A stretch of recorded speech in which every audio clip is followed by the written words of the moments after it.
Welcome back to Just Chattin', and this is the series of videos we do on Thursday and Sunday evenings just for our own entertainment. So, we've got a couple of changes tonight. First of all, I was in the hospital Monday with knee replacement surgery, hence the different chair, because this one has arms. I'm not doing a really good job of getting myself into and out of chairs these days. So, that's why this one. We are skipping the intro.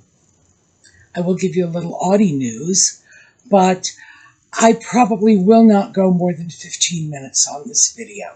The simple truth is I'm exhausted. So, I did promise you that we would start taking a deep dive on the putative children. And this is the first part of that. Now, Audie is in the bedroom. He may come out and say hi. I can't say for sure. So, since the last time we did a deep dive on the putative children, we have had a lot of new information come out, primarily from Lady Colin Campbell's book and the sock puppet's own memoir, Spare. And that has shed a lot of light, or perhaps clouded the situation with even more opacity. I'll leave you to decide that for yourselves, but we are going to go through this. Now, the pregnancy was first announced at Eugenie's wedding. Extremely bad taste, but Nutmeg cannot bear to let anyone else be the center of attention. She showed up at the wedding wearing a dress that could have served as a camping tent for a family of 5. It was huge and round, and she made sure that she only buttoned the top 2 buttons, suggesting that the rest of the coat just couldn't be buttoned over her giant pregnant belly.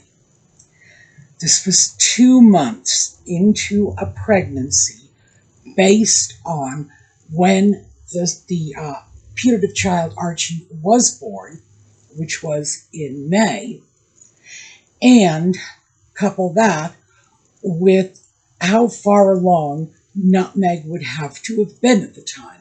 It's all simple mathematics. She would have been 7 weeks along.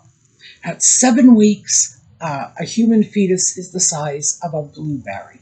So, did she need that? No, but she was already making grand statements.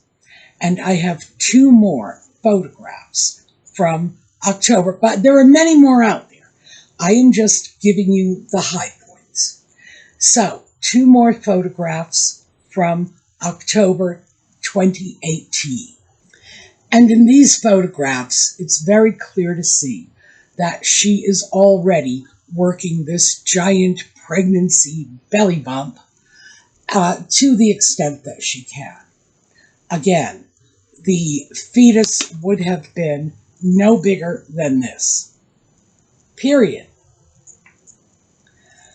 Next time we have a major incident in this alleged pregnancy is in January, and in fact, it's January 14th, 2019. And that is the famous Birkenhead baby bump drop episode. We've gone through this, and any of you who have followed this on YouTube will be very familiar. This is when Nutmeg went to an event in Birkenhead in the UK, and in the early parts of this event, she has this giant baby bump, which frankly was far too large for the 4 months she was allegedly pregnant at that time. Still, giant belly bump, and later, as she is leaving the event, or perhaps the reason she is leaving the event, the bump very conspicuously drops to her knees. Now, this is not just a few random photographs from onlookers. Many of these photographs come from Getty Images, so feel free to run a check on this and you will see that for yourself. Getty Images was a primary source of photos from this event. It is extremely well documented. Now, this raised a whole bunch of questions in terms of why didn't anybody comment on this? Why did the media just shrug their shoulders and pretend this never happened? She dropped her belly in full view of Lord only knows how many people, as well as legitimate press agencies. Nobody commented. Well, what can I tell you? 2 days later, on January 16th, 2019, we have Nutmeg and the Sock Puppet going to the Cirque du Soleil event. That was, I believe, a fundraiser for Steube.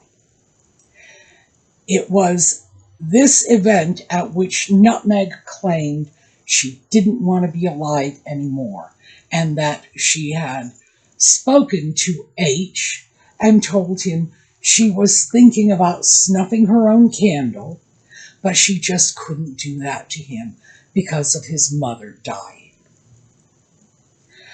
First of all, I think it's likely she did have that conversation with the sock puppet.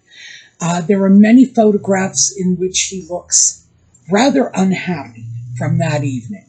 There are no photographs in which Nutmeg looks unhappy or crying when the lights went down, as she alleged. What do I think happened? I think 2 days earlier, the prosthetic dropped, and Nutmeg suddenly needed sympathy and protection and whatever goodwill she could strong-arm out of anyone. And the most likely person to give her that goodwill was, in fact, the sock puppet. If she convinced him that she was going to, unalive herself. For some reason, YouTube likes that term, even though it has exactly the same meaning as many of the terms they don't like, but we'll stick with it. So she goes to him. This is the story she tells. Now, she's also allegedly expecting his child. And again, that's kind of, I don't know. I can't imagine a lot of pregnant women would be looking at self-harm as their first course of events. But we know Diana threw herself down a flight of stairs when she was expecting William. We also know that Diana did that out of desperation and a demand for attention and that she be taken seriously. I do not believe Diana had any legitimate interest in harming herself or her child. I think Diana, as we all know from what happened later, was very emotionally fragile and vulnerable at this time, and probably simply did something stupid and desperate. Do I think she wanted the logical consequences of that event? No. Do I think she truly anticipated that she might really hurt herself? No. We are talking about a 20-year-old girl who probably wasn't thinking all that clearly.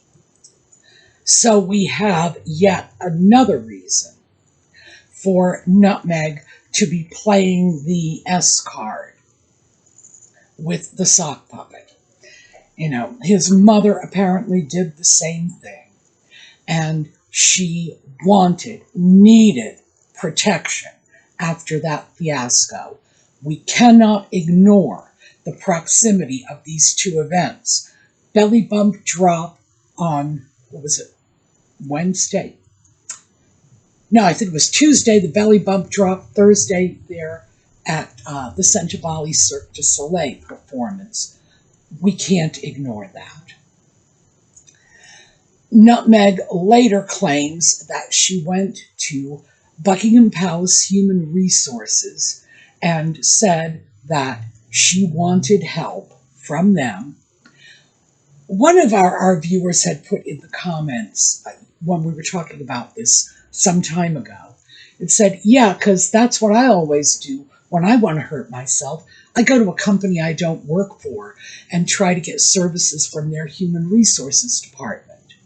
None of it made any sense, but I think it was probably sufficient to either keep the sock puppet on board with her plans, if in fact this was a surrogate pregnancy, or at the very least keep him concerned enough for her health and well-being so as not to do anything to injure her state of mind at the moment. In other words, not saying, but darling, I don't think you may really be pregnant. So I think there were a lot of reasons for doing this. These are the high points of the pregnancy.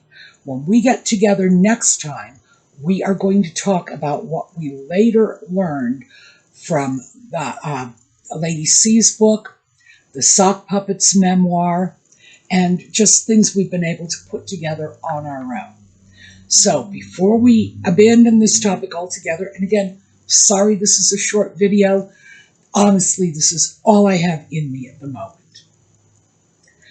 We need to consider that Lady C seems very convinced this child was born through surrogacy.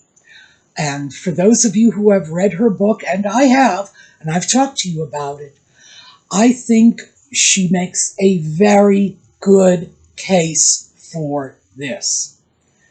The sock puppet, meanwhile, takes an opposite approach. Instead of shedding light, he creates more obfuscation.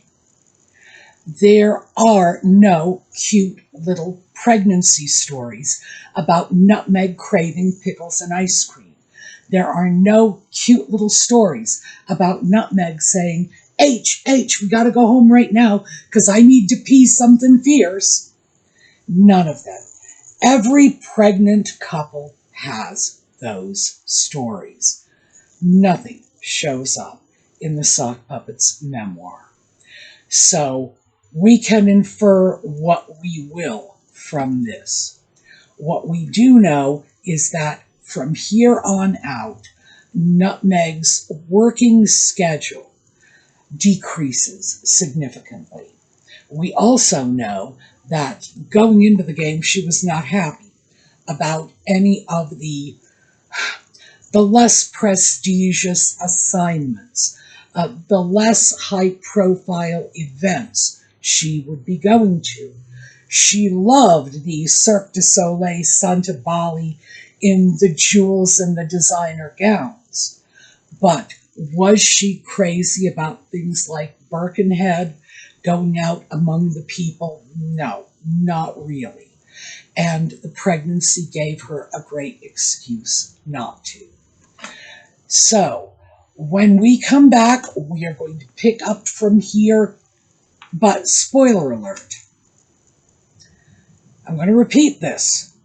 Lady Colin Campbell makes a terrific case for surrogacy in this particular pregnancy. Let me also say that I have since begun gathering information from other YouTubers, and I have to say there are a lot of people who are willing to take this a lot further than I am. I am willing to go just so far, but not all the way. People have said things that I have to say, we're going to take a look at those too, but nobody believes this. I guess that's the bottom line. I find very few people who actually say, oh yeah, I believe those are their kids. So, until next time, We're going to take a look at a quick slideshow and have a terrific day.